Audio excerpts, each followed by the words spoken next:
Bonjour, dans cette vidéo, nous allons travailler sur les racines carrées et notamment sur les opérations possibles avec les racines carrées. Donc, nous allons apprendre à faire nos premiers calculs. Tout d'abord, la définition nous a dit que la racine carrée d'un nombre positif était un nombre positif aussi qui, mis au carré, donnait notre nombre de départ. Donc, d'après la définition, la racine carrée de petit a, le tout au carré, c'est la même chose que la racine carrée de a au carré, et ça redonne petit a.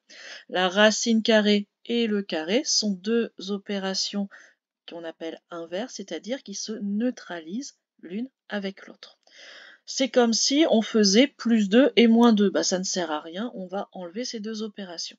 Alors ce que je dis là, c'est vrai uniquement pour les nombres positifs, attention. De toute façon, je ne pourrais pas écrire la racine carrée de petit a si petit a n'était pas positif. Voyez justement la différence de notation entre les deux.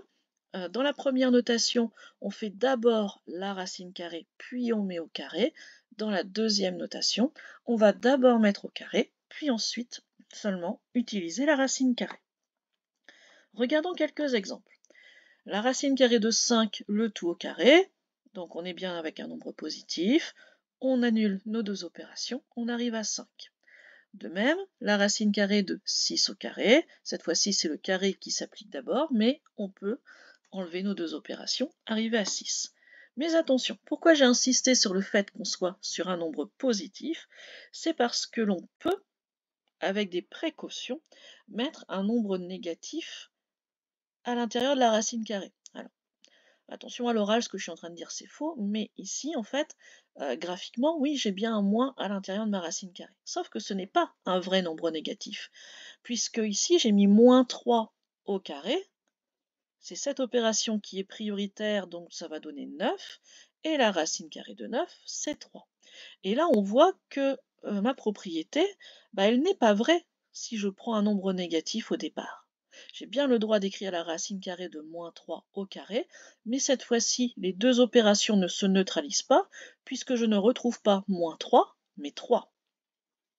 Donc ma propriété n'est vraie que pour les positifs, mais je peux l'étendre à tous les nombres relatifs. En effet, alors je ne pourrai jamais écrire quand même racine carrée de petit a avec petit a négatif. Par contre, la deuxième version, je peux.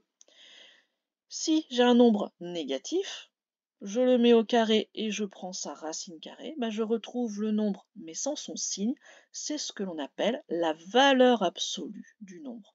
Donc ici, la valeur absolue de moins 3, j'enlève le signe moins et j'arrive sur 3. Donc ça, c'est une généralisation. Bon, je vous conseille quand même de prendre à chaque fois vos précautions. Dès que vous voyez des racines carrées et des signes moins, ralentissez et prenez vraiment le temps de voir tout d'abord, est-ce que vous avez le droit d'en parler? Est-ce que c'est pas une racine carrée d'un nombre négatif? Et ensuite, dans quel ordre se font les opérations? Et ensuite, regardez aussi, est-ce que le signe va bien pouvoir partir? Les autres propriétés sur les calculs maintenant. On va travailler sur les multiplications. Alors je vais prendre deux nombres positifs. Je peux, dans une racine carrée, avoir une multiplication et je peux la séparer, si ça m'aide, en deux racines carrées avec la multiplication entre ces deux racines. Et inversement, je peux regrouper une multiplication entre deux racines carrées en mettant une grande racine et en mettant la multiplication à l'intérieur. Je vous démontrerai cette égalité dans une autre vidéo. Ce qui fonctionne avec la multiplication fonctionne aussi avec la division. Bon, là, je dois prendre la petite précaution que b ne soit pas égal à 0, mais sinon pour tous les nombres positifs, a et b, la racine carrée avec une division à l'intérieur, un quotient, je peux la couper en deux et faire la division entre les deux racines carrées séparées. Par contre, ça ne fonctionne pas bien avec les additions et les soustractions. Donc retenez que les racines carrées fonctionnent bien avec les multiplications et les divisions. Par contre, au niveau de l'addition ou de la soustraction, ça ne va pas. Pour l'addition, on a quand même un petit truc qui va rappeler en fait l'inégalité triangulaire que l'on avait vue en géométrie, donc sur les triangles en cinquième. La racine carrée de a plus b, si je la sépare en deux en racine carrée de a plus racine carrée de b, j'aurai un résultat en séparant plus grand que ce que j'avais au départ.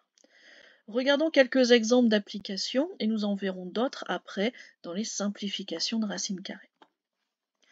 Donc tout d'abord, racine carrée de 2 est un nombre qui est irrationnel. C'est-à-dire que c'est un nombre réel avec une infinité de chiffres après la virgule qui en plus ne se répètent pas de façon très cohérente. Donc on est très embêté pour travailler avec la racine carrée de 2. De la même façon, on est très embêté avec la racine carrée de 8. Par contre, on est capable de calculer racine carrée de 2 fois racine carrée de 8. En effet, ce que dit ma première propriété, c'est que je peux écrire une grande racine carrée et faire le 2 fois 8 à l'intérieur, c'est-à-dire racine carrée de 16. Et racine carrée de 16, bah ça donne 4. Donc, je suis capable de trouver une multiplication alors que mes deux nombres de départ étaient très compliqués. Ensuite, 25 neuvièmes. C'est un peu le même problème. Ce n'est pas un nombre décimal. Il a une infinité de chiffres après la virgule. Vous savez que la division par 9 ne fonctionne pas très bien. Et par contre, je suis capable quand même d'avancer sur sa racine carrée. La racine carrée de 25 neuvièmes, le nombre de base étant trop compliqué, je vais couper en deux parce que je vois que 25 et 9 sont ce que l'on appelle des carrés parfaits. Donc je suis capable de trouver la racine carrée de 25 et la racine carrée de 9 qui donne 5 et 3. Donc 25 neuvièmes étant un nombre compliqué, sa racine carrée est quand même calculable sous la forme de 5 tiers. Enfin, pour prouver, enfin pour en tout cas donner un exemple de l'inégalité que l'on a au-dessus, la racine carrée de 9 plus 16 n'est pas égale à la racine carrée de 9 plus la racine carrée de 16. En effet, 9 plus 16, ça fait 25, la racine carrée de 25 donne 5. Mais si je sépare, racine carrée de 9, c'est 3, racine carrée de 16, c'est 4, et donc quand j'additionne, j'arrive à 7. Donc j'ai bien ma grande racine carrée qui était plus petite que les deux racines carrées additionnées en elles-mêmes. Donc ne vous lancez pas dans les additions de racines carrées, en tout cas pas de cette façon-là. On verra après un moyen quand même d'avancer un petit peu sur le sujet. Voilà, on s'arrête là sur ces calculs de base sur les racines carrées. Au revoir.